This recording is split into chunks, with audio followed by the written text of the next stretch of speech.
100 empresarios, 100 historias de vida.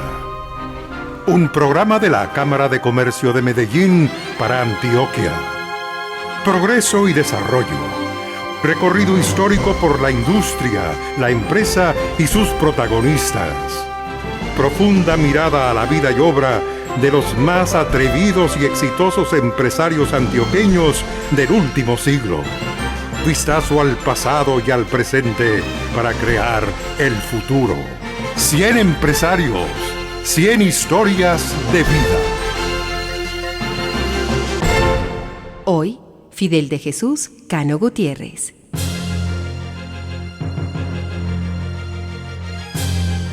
El mismo día en que nació Fidel Cano Gutiérrez, el orden institucional de Colombia se vio alterado por el golpe de Estado del militar José María Melo, quien instauró una dictadura. La toma del poder por parte de Melo fue seguida por una guerra civil de corta duración, luego de la cual una coalición entre liberales y conservadores derrotó a Melo. Los dolores del parto y el llanto del pequeño se dieron mientras el país regresaba a la guerra como un presagio de los tiempos que habrían de venir. Tiempos que nuestro personaje debió enfrentar en distintos escenarios, el más importante de ellos, los medios de comunicación. Don Fidel fue gestor de grandes publicaciones. Su mayor empresa fue el diario El Espectador, nacido en Medellín y cuya proyección e influencia lo convirtieron en un referente periodístico y moral para los colombianos.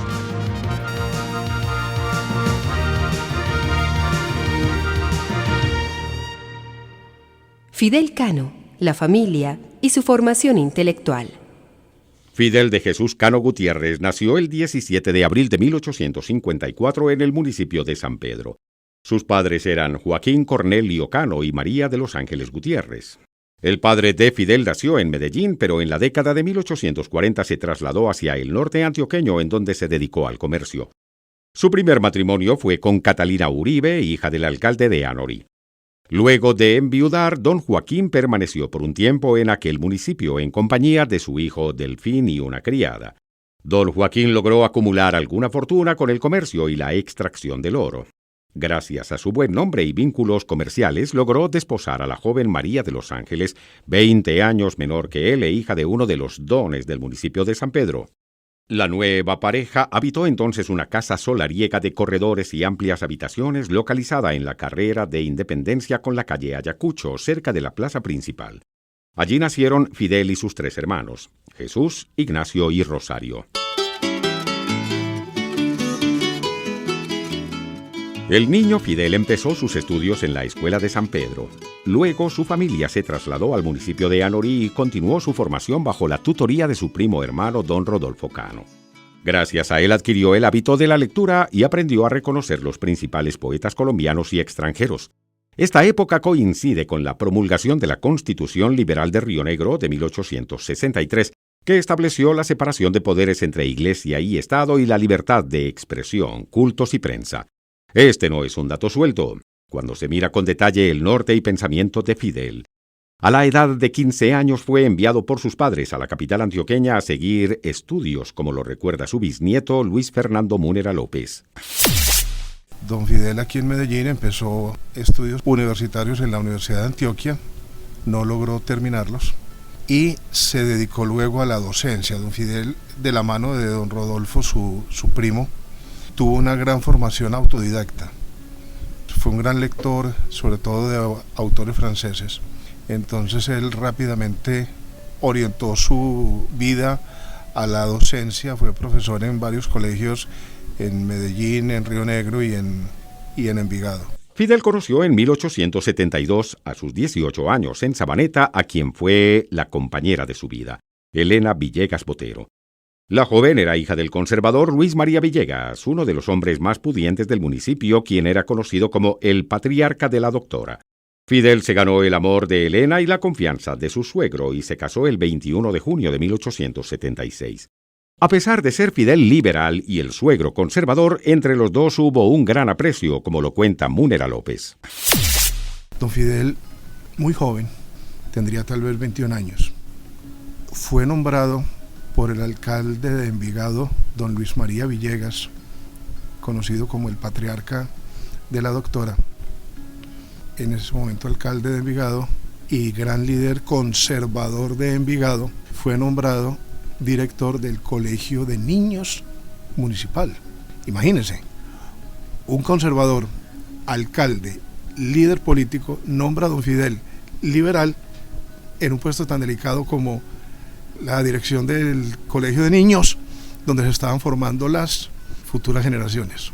El profesor Fidel también era un poeta calificado. Algunos de sus versos aún son incluidos en antologías de la poesía colombiana, entre ellos A un árbol y El Porce.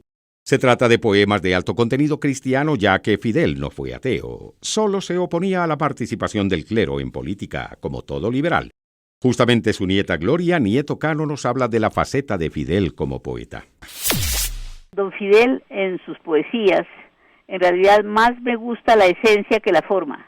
Yo soy un crítico muy sencillo, no soy crítico literario, pero en todo caso pienso que fue un gran pensador más que un gran poeta, pienso yo. Puede que esté equivocada, pero me parece que sus escritos están llenos de ideas muy bellas, pero no creo que sea uno de los grandes poetas de América. Tiene un libro completo de poemas de Navidad que son muy lindos. Él siempre ofrecía una tacita en la Navidad a los niños que venían a la Fidelena, y en esa tacita era como un símbolo que iban a tener que tomar todo el año. Todas las Navidades para él eran emocionantes por eso, y él dice que es algo importante en su vida la celebración de esas fechas. Fidel Cano, su incursión en el periodismo y la política activa. Hasta 1873, Antioquia tuvo un prolongado y progresista gobierno conservador en cabeza de Pedro Justo Berrío. En esa administración se crearon las escuelas normales, la Universidad de Antioquia, el museo y la biblioteca. Se empezaron a construir caminos carreteables, puentes y el primer tramo del ferrocarril de Antioquia. Por esta misma época, Fidel comenzó a orientarse por el periodismo a través de la escritura de artículos y la participación en medios ya existentes. Luis Fernando Múnera López, bisnieto y autor de una de las biografías más completas sobre Fidel Cano, nos detalla la incipiente carrera del personaje en este campo. Como le decía, don Fidel muy rápidamente se orientó al periodismo.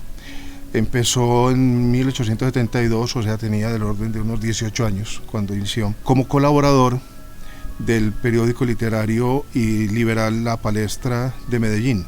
Y luego fundó su primer periódico en Río Negro que se llamaba La Idea. Era un periódico más bien de tipo literario también. Luego en Medellín, en 1879, fundó la revista Industrial, orientada a los temas empresariales. Él la dirigía y colaboraban con él don Camilo Botero Guerra y Juan de Posada. Un poco después fundó y dirigió en Medellín el periódico La Consigna, ya más orientado a temas políticos. Fue un periódico de gran aceptación. En ese periódico es interesante mencionar que colaboró el doctor Rafael Uribe Uribe, abogado, gran investigador de temas científicos e ideológicos, y que luego fue militar en la Guerra de los 1000 días. Luego fundaron juntos, el doctor Rafael Uribe Uribe y don Fidel, el periódico El Trabajo. Más tarde trabajó como colaborador en La Voz de Antioquia, que era un periódico conservador fundado por Juan José Molina, que fue su profesor en la universidad y quien fue luego, digamos, un gran opositor político de don Fidel. El prestigio como intelectual y escritor le permitió a don Fidel ocupar destacadas posiciones, entre ellas profesor y vicerrector de la Universidad de Antioquia. Transcurrido algún tiempo, llegó a ocupar interinamente la dirección de la universidad y fue nombrado rector en propiedad. En abril de 1880 asumió el cargo de secretario de Hacienda y Fomento del Estado Soberano de Antioquia. Al mismo tiempo continuó con su labor como gestor de empresas periodísticas al fundar y dirigir el periódico La Unión.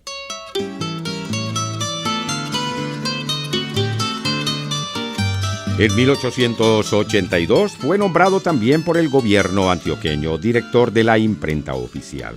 En forma paralela asistía a las sesiones de la Asamblea por la circunscripción del Centro. Don Fidel estuvo al frente de la imprenta estatal por 2 años y en 1884 decidió publicar su primer libro de poesía, en el que recogía 58 poemas escritos desde 1870.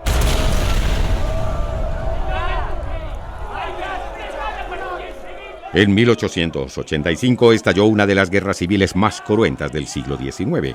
Don Fidel, consecuente con sus ideas, se incorporó al ejército como pagador oficial con grado de teniente coronel. No era la primera vez que Cano se enlistaba. Ya lo había hecho en la guerra de 1876, cuando en una confrontación ocurrida cerca de Los Salados de El Retiro, resultó herido y se refugió en la finca de su suegro, como lo narra su nieta Clara Duperli de Restrepo. Se manejó muy lindo con él. En varias ocasiones le tocó esconderlo en el techo de la casa. Y entonces cuando ya se había ido los policías o los que iban por él del ejército, entonces sacaban una sábana blanca en la finca de él en Fidelena, como para indicarle que ya podía salir. Luis Fernando Murera López explica el papel y las motivaciones de Fidel Cano en la guerra de 1885. Núñez toma posesión de la presidencia en el año 84. Rafael Núñez era liberal, pero cuando él regresa de Francia, empieza a mostrar un giro hacia las ideas conservadoras. Entonces los primeros actos de gobierno de Rafael Núñez ya son de carácter conservador y empieza a mostrar restricciones a lo liberal. Entonces los liberales en el año 85 inician una guerra civil en el Tolima en contra del gobierno, y esa guerra tiene repercusiones en Antioquia. Y don Fidel, que ya era militante del Partido Liberal, toma parte de esa guerra. El triunfo conservador en esta guerra y el inicio de una época de hegemonía por parte de sus contradictores sería el comienzo para Fidel Cano de una larga, difícil y fructífera carrera como periodista y opositor de los gobiernos de la llamada Regeneración. Probablemente las dificultades y penurias económicas que no dejaron de surgir se convirtieron en el estímulo para sacar adelante su mayor empresa periodística, El Espectador. 100 empresarios, 100 historias de vida. Un programa de la Cámara de Comercio de Medellín para Antioquia.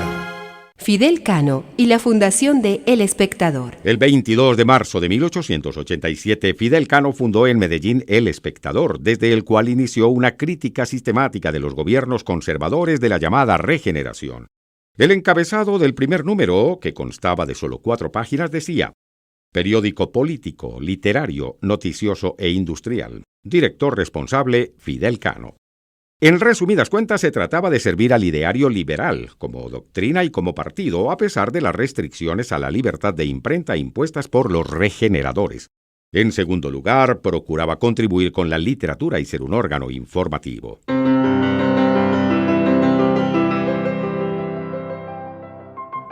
Abrir un periódico en aquella época no era fácil. La maquinaria, el papel, la tinta y demás insumos de imprenta eran costosos y necesariamente habían de ser importados. Sin duda fue necesario recurrir al peculio familiar para empezar la publicación, cuyo tiraje inicial fue de 500 ejemplares.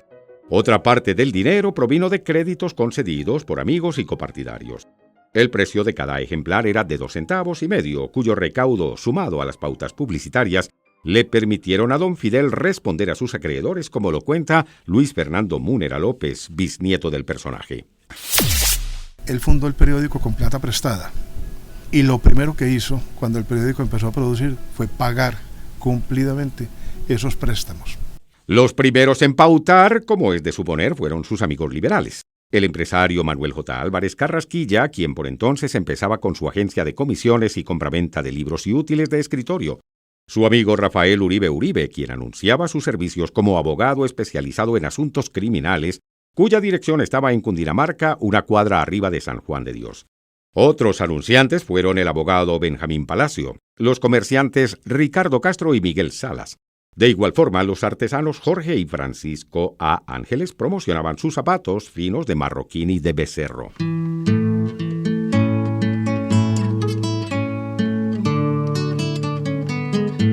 En esta primera época, don Fidel escribía prácticamente todo el periódico. Por aquellos días el periódico se escribía, editaba e imprimía en un modesto taller situado en el primer piso de su casa, ubicada en El Codo, una estrecha calle diagonal que unía a Palacé con Calibío, a 1,5 cuadras del Parque de Berrío.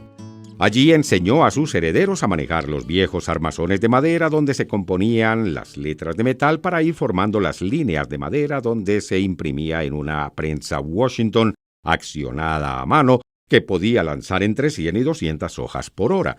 Pero si en su elaboración había incertidumbres, en su posición editorial no existía una sola fisura. Alfonso Cano Izaza, nieto de Fidel, detalla la filosofía del periódico en sus primeros años. En realidad la fundación del periódico en ese momento fue aprovechando una relativa libertad de prensa, o por lo menos un descanso en la censura que había tan fuerte a las ideas liberales por parte de la regeneración, y fundamentalmente para defender todos los principios liberales y los derechos humanos. Y ese fue durante toda la vida la posición del Espectador, respetando los principios que don Fidel debió desde sus comienzos. Durante los gobiernos de Rafael Núñez y Carlos Holguín, El Espectador fue suspendido en varias ocasiones por considerarlo subversivo.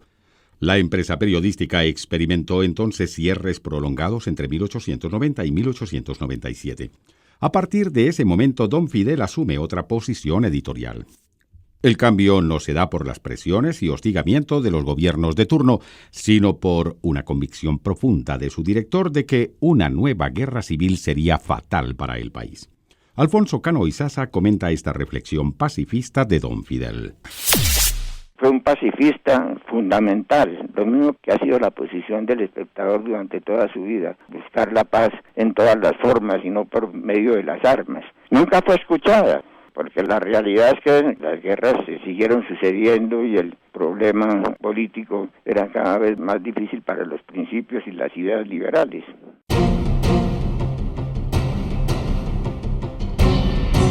Iniciada la Guerra de los Mil Días, se produce el cierre más prolongado del periódico, entre el 19 de octubre de 1899 y el 16 de octubre de 1903. Ya para ese entonces, Cano había logrado introducir en su publicación dos innovaciones tecnológicas, como la recepción de una noticia por cable y la publicación de la primera fotografía. A pesar de ello, cerró su imprenta y, acompañado de sus hijos Carlos, Fidel y Luis, se refugió en las montañas. Luego decidió participar en la guerra y fue capturado. En esta época se produjo una de las anécdotas más famosas en la vida de don Fidel, contada por su bisnieto Luis Fernando Múnera López. El general conservador, de nombre Francisco, no recuerdo el apellido, trata a don Fidel con mucho respeto y le ofrece un caballo para que venga prisionero a Medellín, y él pregunta: ¿y mis compañeros? No, para ellos no hay caballos, entonces si no hay caballos para todos, yo me voy a pie con ellos.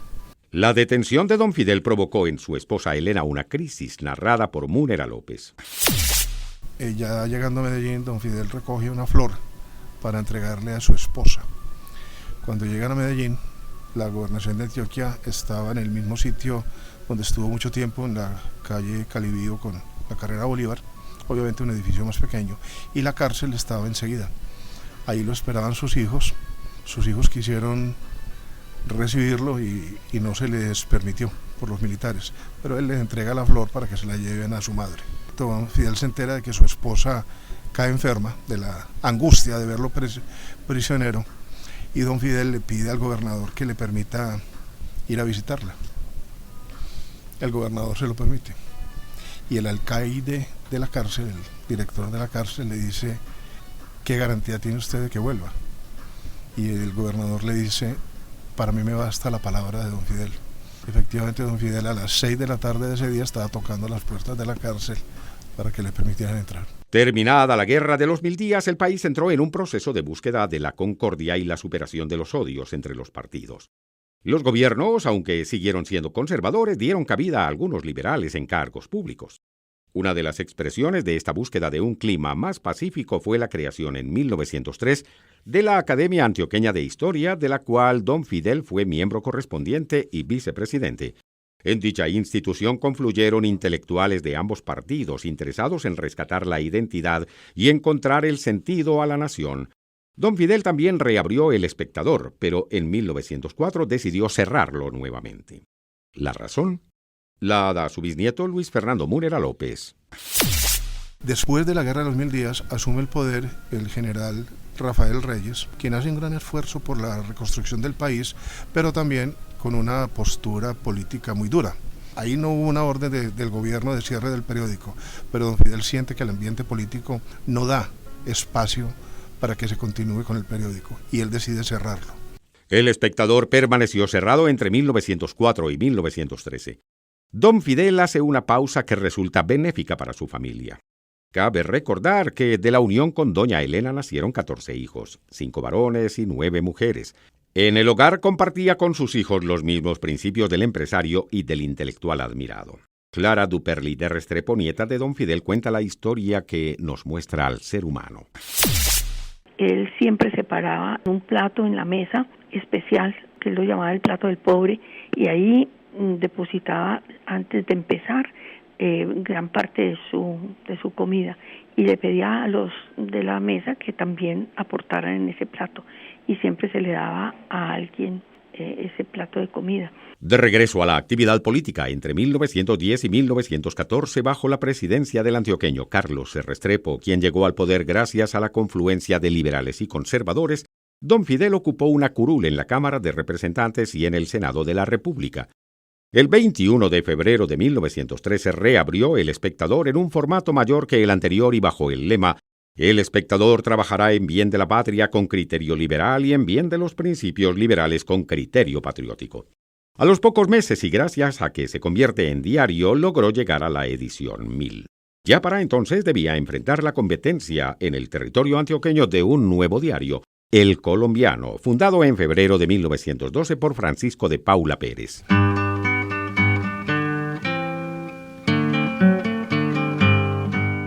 Probablemente este hecho y la larga permanencia de don Fidel en Bogotá, respondiendo a sus compromisos como senador y representante a la Cámara, motivaron a uno de sus hijos, Luis Cano, a asociarse con Joaquín Borda y Arturo Manrique para adquirir la imprenta que pertenecía a la Gaceta Republicana y así empezar a publicar una edición alterna de El Espectador en Bogotá.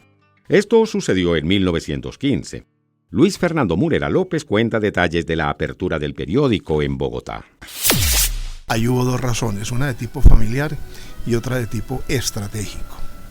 Familiar, don Fidel estaba terminando en 1915 su segundo periodo parlamentario, después de 4 años de ausencia en Medellín, de Medellín, y sentía la nostalgia por la familia, por su esposa y por sus hijos, y quería volver.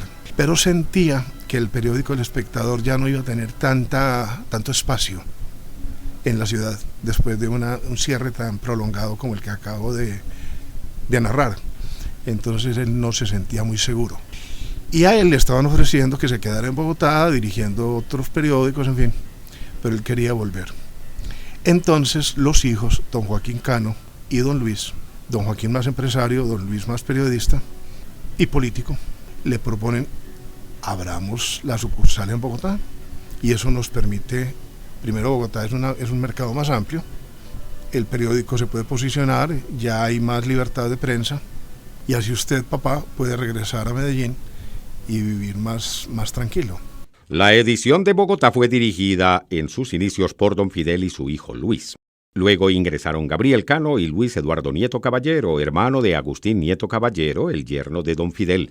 Entre las innovaciones de aquella época estarían la publicación de la primera caricatura y la salida por primera vez del suplemento cultural La Semana. En Bogotá enfrentó dificultades en sus primeros años, pero gracias a la creatividad de don Fidel y sus hijos, el diario se posicionó. Murera López explica una de esas estrategias. Como le tocaba competir en tiempo con los otros periódicos, sobre todo con El Tiempo, por la hora en que salía, se inventan unos procedimientos muy interesantes, y es sacar avances noticiosos a lo largo del día en tableros colocados en la fachada del edificio, tableros que lo llenaban con tiza, la misma tiza que se usaba en los colegios en esa época. Hay una anécdota muy simpática de varios años después. La noticia de la muerte de Gardel en Bogotá la dio El Espectador en esos tableros. El 15 de enero de 1919, al momento de morir don Fidel Cano, su hijo Gabriel quedó al frente de la edición de Medellín, mientras que Luis y su cuñado Luis Eduardo Nieto se encargaron de la edición en Bogotá. Serán sus hijos quienes velarán porque el periódico sea fiel a los designios de don Fidel sin descuidar los aspectos comercial y financiero que garantizarían su viabilidad en el tiempo. En 1923 resolvieron liquidar la edición en Medellín y concentrar toda su energía en la edición capitalina. De ahí en adelante el diario ha escrito la historia del país y ha sido protagonista en varias de sus crisis. Alfonso Cano Izaza, director administrativo durante 40 años, relata estos momentos complejos para el diario. Los momentos en que el Partido Conservador volvió al poder en 1949 se volvió a instituir la censura de prensa. Luego después vino la dictadura de Rojas Pinilla, que inicialmente fue recibida muy calurosamente por todos los colombianos. Entonces en esa época vino el cierre del periódico.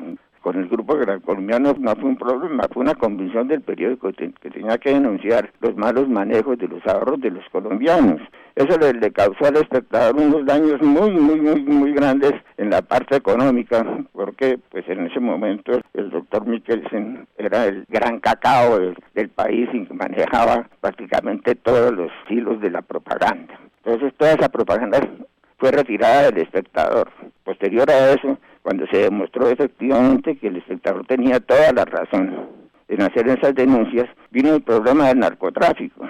Eso fue una lucha muy dura, porque el espectador fue muy incisivo en demostrar que el narcotráfico le estaba haciendo un daño muy grande al país. Llegó al asesinato de Guillermo, de mi hermano. Don Fidel Cano Gutiérrez fue un empresario honrado y tenaz. Fue leal a sus principios éticos y morales, honró sus compromisos comerciales y personales.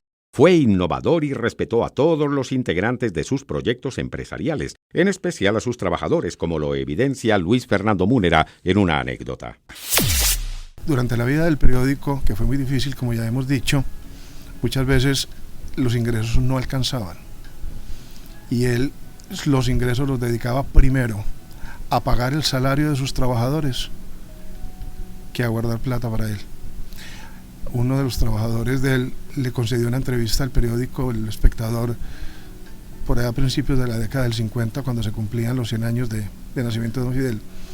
Hizo esa mención: don Fidel primero nos pagaba el salario a nosotros y si no sobraba plata para él no importaba. Muchas veces no nos alcanzaba a pagar completo, pero cuando lograba que le compraran una buena pauta publicitaria nos pagaba lo que nos debía. Por eso murió tranquilo y con el respeto y admiración de todos, incluso de aquellos que durante mucho tiempo fueron sus contradictores, como lo cuenta Clara Duperli Restrepo en una anécdota.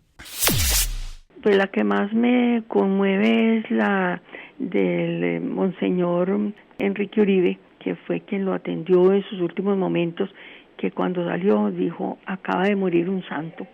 Y a pesar de que a él lo habían excomulgado por sus ideas en El Espectador y de todo, él siempre conservó la fe en Dios.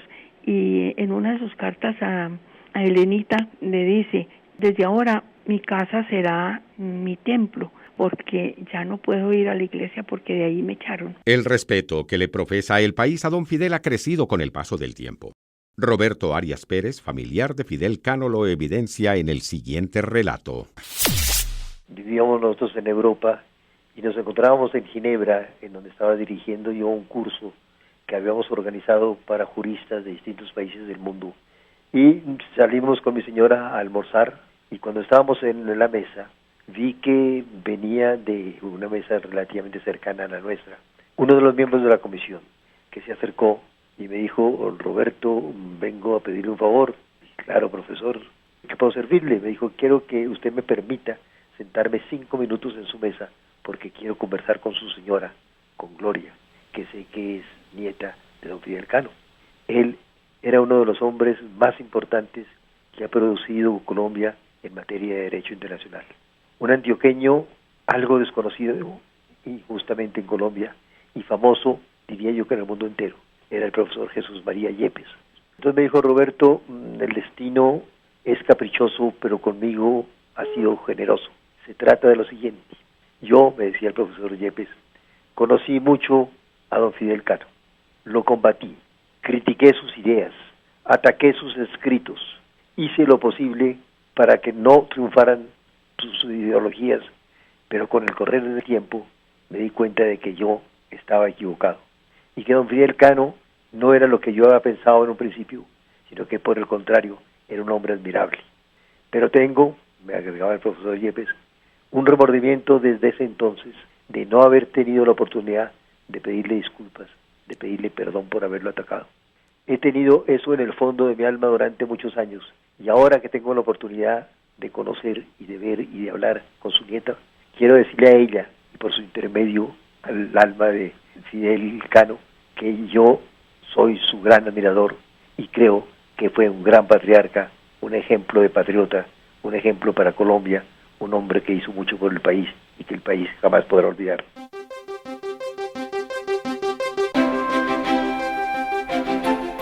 Cien empresarios, 100 historias de vida. Un programa de la Cámara de Comercio de Medellín para Antioquia. Progreso y desarrollo. Recorrido histórico por la industria, la empresa y sus protagonistas. Profunda mirada a la vida y obra de los más atrevidos y exitosos empresarios antioqueños del último siglo. Vistazo al pasado y al presente para crear el futuro. 100 empresarios, 100 historias de vida.